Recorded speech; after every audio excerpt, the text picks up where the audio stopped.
सुबह से लेकर शाम तक मेहनती शख्स से लेकर हड हराम तक हर शख्स की एक कहानी है। जी हाँ, आज की इस वीडियो के अंदर मैं आप लोगों के साथ इंजीनियरिंग कम्युनिटी के अंदर एक आम इंजीनियर की जॉब स्ट्रगल के बारे में बताने जा रहा हूँ। अभी मजा आएगा ना भिड़। इंजीनियर साहब जब यूनिवर्सिटी से ग्रेजुएट होकर निकलते हैं तो ये समझते हैं कि कंपनीज के जो मैनेजर्स हैं वो हाथ बांध कर इनको कहेंगे वेलकम, आप हमारी कंपनी में आए, हम आपके ही इंतजार कर रहे थे। Welcome sir, welcome, thank you. हालांकि सूरत हाल इसके 2-4 हफ्तों बाद अयां हो जाती है। इंजीनियर साहब क्या करते हैं, वो एक आसार कदीमा से दरियाफ्त शुदा सीवी के ऊपर सिर्फ अपना नाम बदलते हैं और उसको अप्लाई करना शुरू कर देते हैं डिफरेंट जॉब एप्लीकेशंस के तौर पे। और हकीकत कुछ इस तरीके से होती है कि जिन मैनेजर्स की ईमेल या टेबल पे ये सीवी पहुंचती है वहां पे इस तरह की हजारों सीवीज होती हैं, क्योंकि ना तो आपके पास रेफरेंस होता है और ना ही आपकी सीवी के अंदर कोई ऐसा स्किल होता है जिससे इंप्रेस होकर वो आपकी सीवी को शॉर्टलिस्ट करें। तो सूरत हाल इस आसार कदीमा से दरियाफ्त शुदा सीवी जिसके ऊपर सिर्फ आपका अपना एक अदद नाम होता है, उसकी सूरत हाल एक इग्नोरेंस, आपको इग्नोर किया जाता है, आपकी सीवी को इस तरह से साइड पे किया जाता है। कुछ सूरत हाल ऐसी होती है। ओह, सरक सरक उधर। अब तकरीबन 4-5-6 माह मुसलसल खज्जल खराब होने के बाद आपको इस चीज का पता चल जाता है कि आप स्किल तो सीखने वाले नहीं है, क्योंकि स्किल तो फ्रॉड होता है स्किल सीखना। रेफरेंस आप ढूंढना शुरू कर देते हो। अब रेफरेंस ढूंढने के लिए आप फैमिली के अंदर कजन्स के, भाई के, मामू के, चाचे और फिर यूनिवर्सिटी के लोगों को कुछ इस तरीके से कहते हो कि भाई आपको कहीं पे इंटरव्यू ही करवा दें। अब चलो फर्ज कर लेते हैं आपको कोई रेफरेंस मिल जाता है या आपकी अकल में बात आ जाती है, आपको स्किल सीख लेते हो, आपकी सीवी शॉर्टलिस्ट हो जाती है, आपको जॉब इंटरव्यू की कॉल आ जाती है। तो अब भी बहुत सारे इम्तिहानात बाकी हैं। यहाँ पे मुझे मुनीर नियाजी का एक शेर याद आता है कि एक और दरिया का सामना था मुनीर मुझको, एक दरिया के पार उतरा तो मैंने देखा। सिलसिला कुछ इस तरीके से होता है कि आप फ्रेश ग्रेजुएट होते हो, आपको ये इम्तिहान से गुजरना ज़रूरी होता है, क्योंकि इंडस्ट्री के अंदर जब भी आप इंटरव्यू के लिए जाते हो आपको एक्सपीरियंस के बारे में पूछा जाता है और आपके पास एक्सपीरियंस बिल्कुल नहीं होता, तो सामने बैठे मैनेजर का तासुर कुछ इस तरीके से होगा।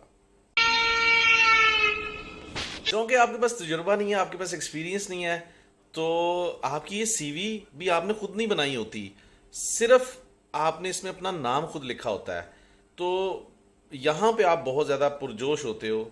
अगर मैनेजर आपसे सिर्फ ये पूछ लेना कि ये जो सीवी है इसमें ये नाम किसने लिखा है, तो सिर्फ तब आपका ये जवाब होगा मैंने।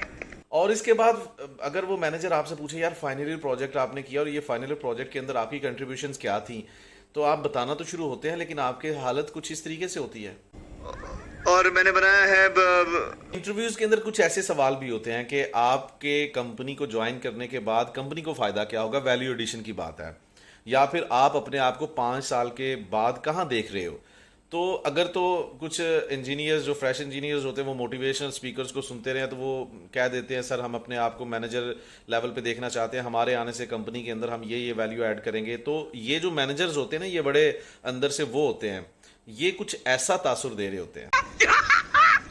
मस्त जोक। अब अगर किसी ना किसी तरीके से कोई फ्रेश इंजीनियर जो है वो इंटरव्यू के अंदर पूरा उतरता है और बात आ जाती है सैलरी निगोशिएट करने पे, इनकी कोशिश ये होती है कि ये सिर्फ इंजीनियर को ना खाने पे रखें, यानी कि खाना दे दें और इंजीनियर काम करता रहे।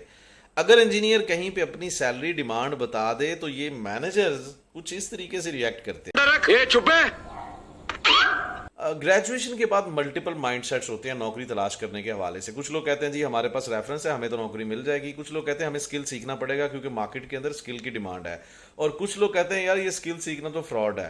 अब जब नौकरियां मिलना शुरू हो जाती हैं रेफरेंस वालों को, स्किल वालों को, तो ये जो माइंडसेट के लोग हैं वो इस तरीके से उन लोगों को देख रहे होते हैं जिनको नौकरियां मिल रही होती हैं, जो स्किल्ड होते हैं। आखिर में मैं आप लोगों के साथ जो लेसन लर्न शेयर करना चाहता हूँ वो ये है कि आज के दौर में डिफरेंट तरह के माइंडसेट्स होने के बावजूद एक चीज़ जो आपके काम आएगी वो ना तो रेफरेंस है और ना ही आपकी लक है, वो है स्किल्ड हैंड्स। क्योंकि अगर आप तो एग्जिस्टिंग कंपनीज के अंदर थोड़ी सैलरी के ऊपर खुश हैं फिर तो ठीक है, लेकिन अगर आप वक्त के साथ साथ ग्रो करना चाहते हैं, दुनिया देखना चाहते हैं, मल्टीपल ऑर्गेनाइजेशंस का हिस्सा बनना चाहते हैं, अच्छे पैसे कमाना चाहते हैं, गल्फ कंट्रीज के अंदर जाके नौकरी तलाश करना चाहते हैं, तो आपको मोस्ट डिमांडिंग स्किल्स को सीखना ही होगा। इसके बगैर आप कुछ कर नहीं सकते, बिकॉज बहुत सारे इंजीनियर्स हैं। किस तरीके से आप अपने आप को इस कंपटीशन के अंदर बेस्ट साबित कर सकते हो, मेरा नहीं ख्याल कोई और तरीका है सिवाय इसके कि आप स्किल सीखें जो आपकी फील्ड से रेलिवेंट हों।